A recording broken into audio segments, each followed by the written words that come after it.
جنت میں لے کے جائے گا رحمان کا کلام۔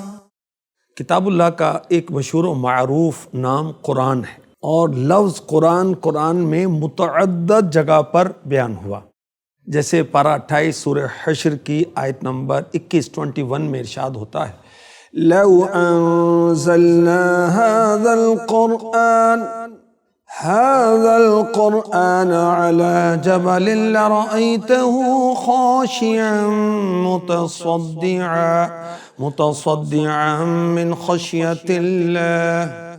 اگر ہم یہ قرآن کسی پہاڑ پر اتارتے تو ضرور تو اسے دیکھتا جھکا ہوا پاش ہوتا اللہ کے خوف سے۔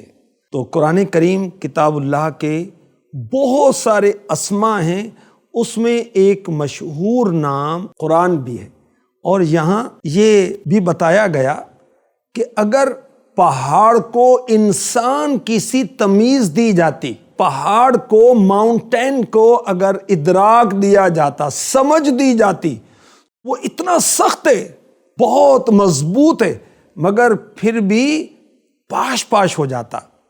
تو معلوم ہوا کافروں کے ہرٹس ہیں، جو دل ہیں بہت سخت ہیں، کہ قرآن سن کر ان کو اثر نہیں ہوتا۔